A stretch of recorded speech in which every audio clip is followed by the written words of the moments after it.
In today's Bobeats video, we're checking out a synth that KORG sent over to me in a literal case.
So this here is the ARP2600M. It's a classic analog synthesizer. You've probably seen it already, heard about it already, but in today's video I want to give you my take on it and my exploration of it, because to me it's actually a new experience. I'm not very into classic synths, but this one is very special. And I also want to mention that I created a free sample pack with this synthesizer. So over 100 percussive and drum samples created with this synth, because I love creating drum samples. And you can download it for free at store.bobeats.tv for free, or if you want to, you can pay what you want if you think I deserve it. Now let's check out what this synth here has to offer.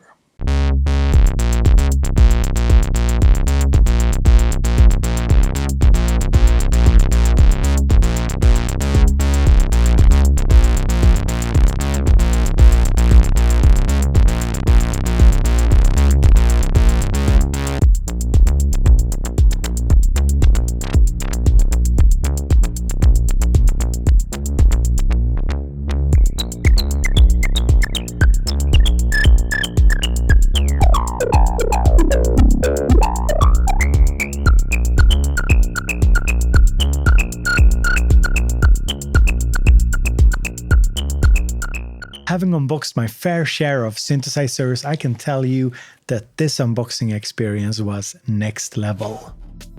The synth comes in this really sturdy case and you could definitely travel with it. The synth itself is a smaller version of one of the world's most recognizable classic synthesizers. Now, a nice bonus is that if you lift this lid here, it actually comes with a MIDI keyboard. Now, it's a very cheap MIDI keyboard, so it's more a bonus than something serious. Next up, let's do an overview of the ARP2600M, some patches from scratch, some sound demos, so you get a feel for how it works and what it sounds like. The ARP2600M is a 3-oscillator, semi-modular analog synthesizer with a nice spring reverb. It's primarily meant as a mono synth.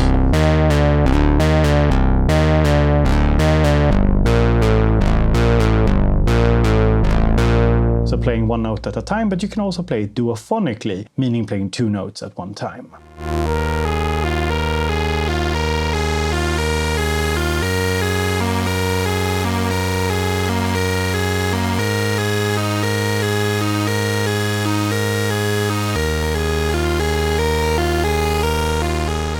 So it's a semi-modular synthesizer, meaning that the different parts here are connected together without any patching, but you can of course break a connection using a patch cable.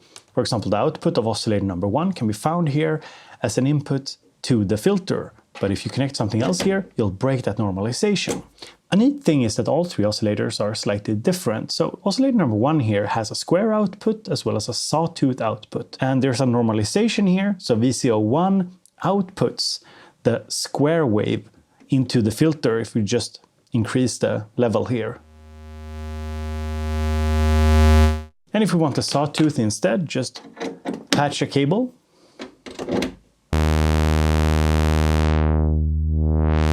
We can also do some frequency modulation, basically pitch modulation. So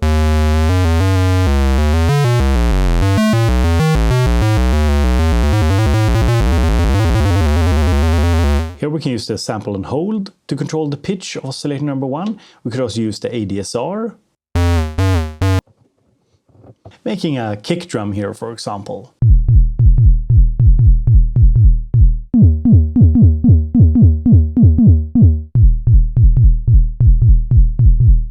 We can also use the pitch here of oscillator number 2 to modulate the frequency of oscillator number 1. And all of these options for frequency modulation opens up the synthesizer to create some really interesting and harmonically rich sounds.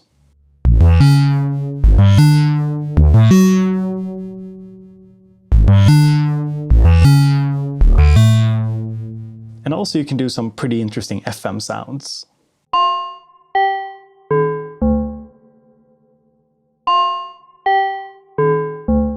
So let's introduce oscillator number 2 here.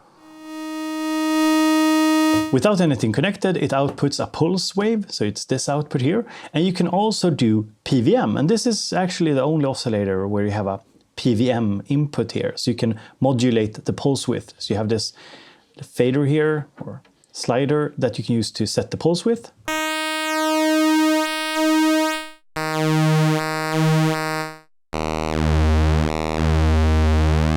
And you can modulate it. So it's set to the noise generator.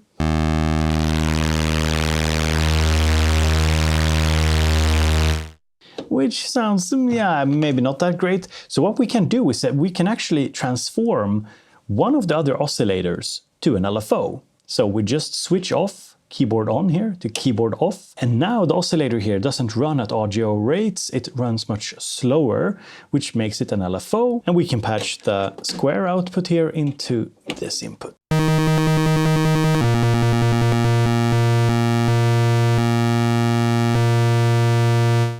Or take the sawtooth instead if we want to.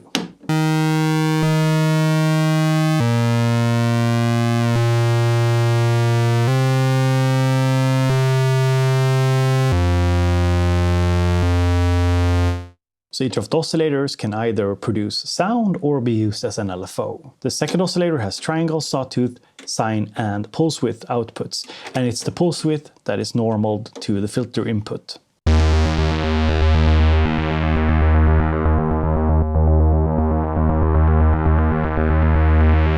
So here we heard the two oscillators and we had the sample and hold output controlling the pulse width. And in terms of FM, we have the same controls as on oscillator number 1, but instead we have VCO1 here being normaled to control the frequency of oscillator 2.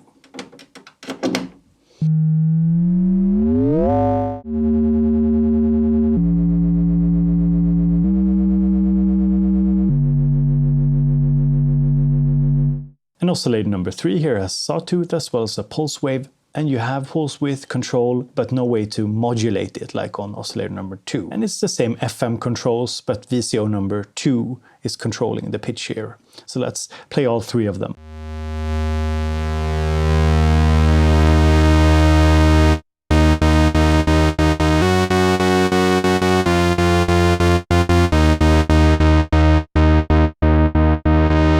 And these are some really beefy oscillators. So here are a couple of examples of what it can sound like.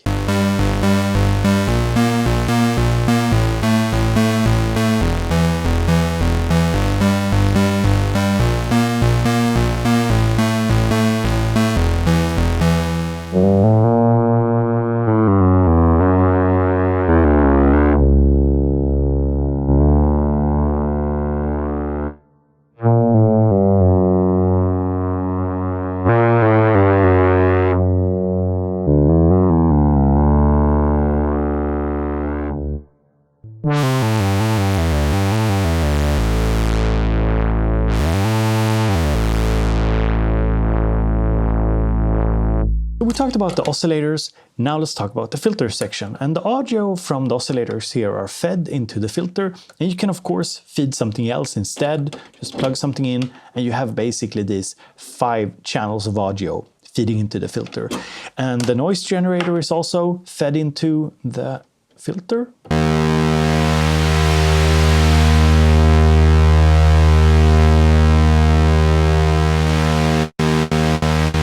is pretty easy with just a few tweaks here to create some pretty dusty sounds.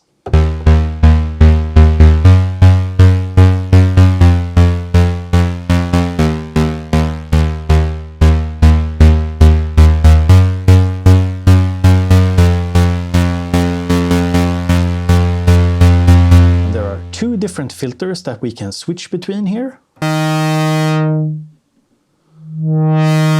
with control over resonance and fine-tuning.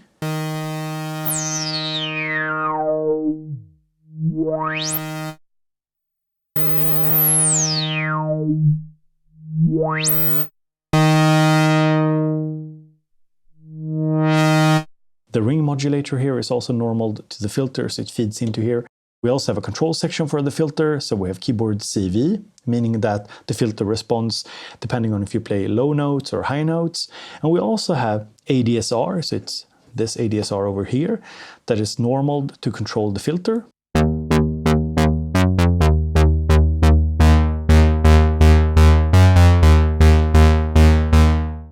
But you could of course instead just patch something else, for example, turning one of the oscillators into an LFO, and patching this instead to control the filter.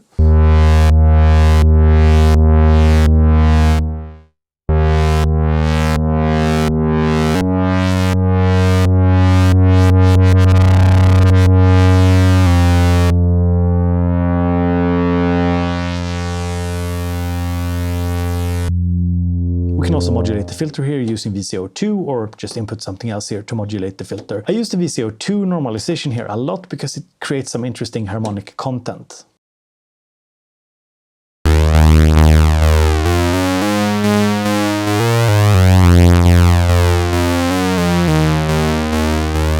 And to add some more flavor to this patch here, let's introduce some spring reverb. It's kind of juicy.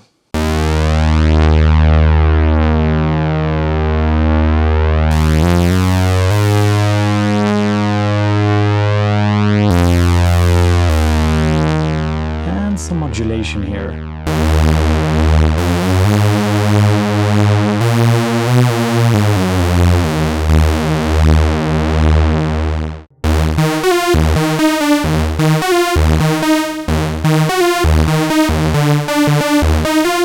So with just a little bit of frequency modulation, we get something that has a lot of interesting character to it.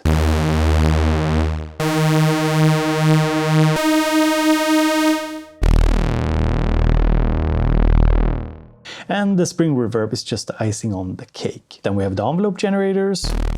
With this manual start button, there's outputs for both of them, so you can patch them differently.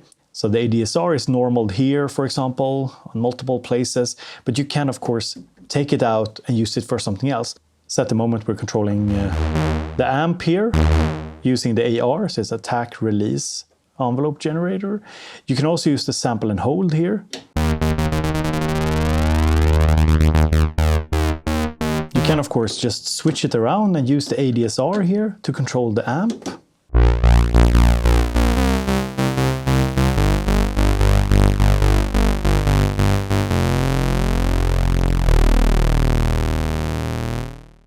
Then here we have the amp section, which has two inputs for audio. So here we're inputting the filter and we're using the AR here to control it.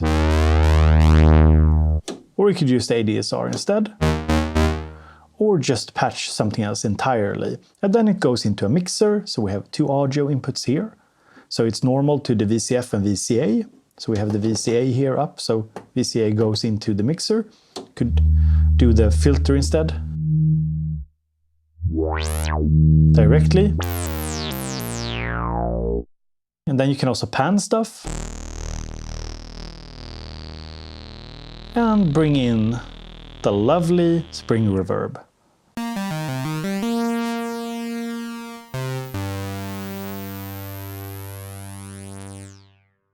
We then have a noise generator, voltage processors, sample and hold, keyboard CV for duophonic, mod CV, and a multiplier, so you could input something here, for example, and then take two signals out and use it to patch to two different things. We also have the envelope follower, ring modulator, and preamplifier here for inputting external audio. So next up I wanted to explore some more advanced patches and using the voltage processors. So this patch here utilizes the ring modulator. So we're not listening to oscillator 1 and 2 directly, but we could. And instead we're listening to them through the ring modulator. And if you set it to DC or audio, you get slightly different results. And I'm also using the sample and hold, and I'm taking the noise generator output through the lag generator into the sample and hold.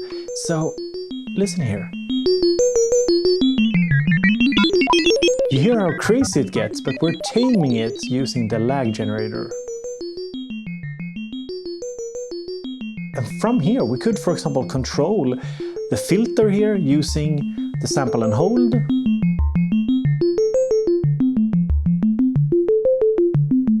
And increase the resonance.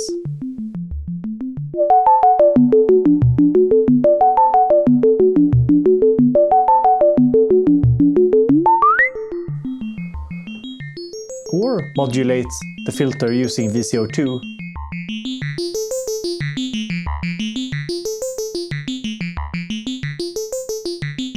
And we can of course introduce some noise. And VCO number 3.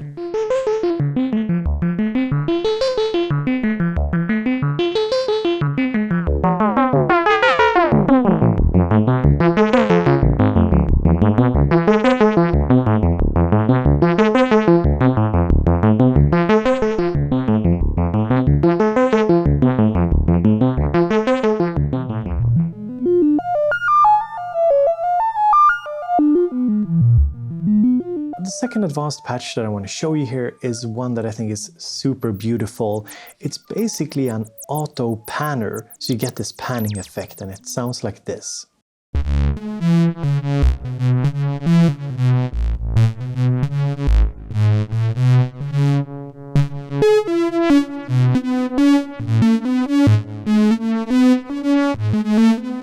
Now, I didn't come up with this idea. I think that the original patch is in a manual or patch guide, an advanced patch guide. And big thank you to Ethan James. He's over on YouTube. He's made a tutorial showcasing how to set this up. And it's an amazing way of understanding this synthesizer. So I'm linking his tutorial down below, and this is sort of my take on it. And yeah, I think it sounds beautiful.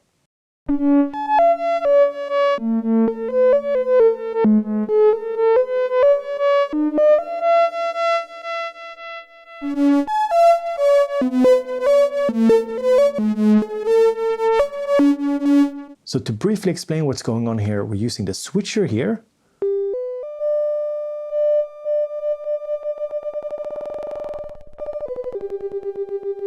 To set the speed of the panning. And the way we pan is by sending one signal here into the amplifier, so it's basically controlling it on and off, and the other signal here is sent to the ring modulator, which is now not a ring modulator, and instead it works like a VCA. So we have controlled voltage going in here, so turning it on and off, and then we have audio coming here from the filter. And then the ring modulator output, basically the signal from the filter, is going out here and into the left input. So we're basically hearing one signal going through this VCA here out into here, and the other signal is just going through the amplifier and being controlled here by the switch. And the switching is of course what makes it be either left or right. So the levels are just going up and left or right. And then with a lot of reverb, it sounds kind of beautiful.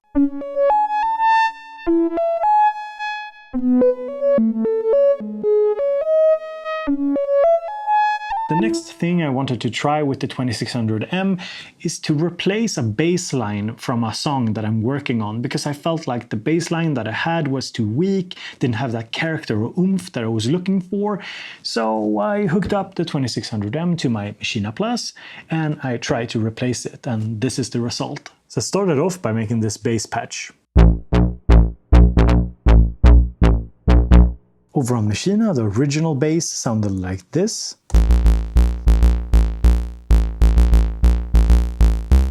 And when you put it all together, it sounds like this.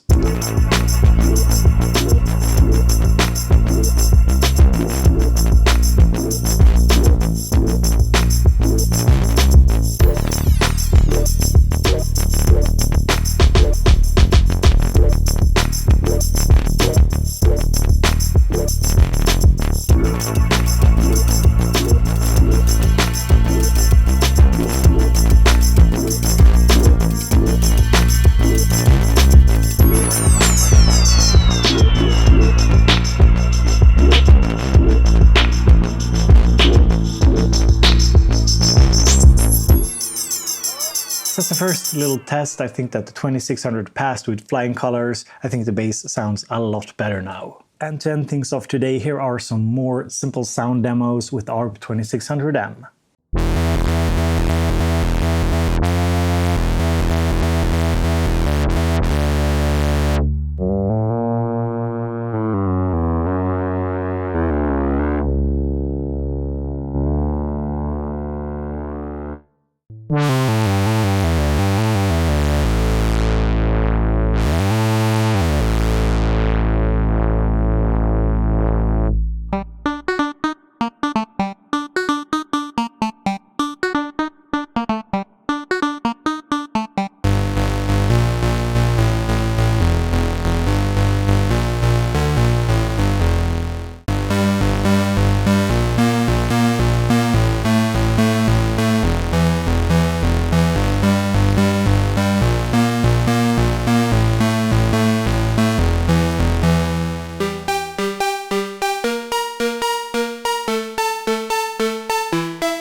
Now, for those of you who are still with me, let me end with some closing thoughts.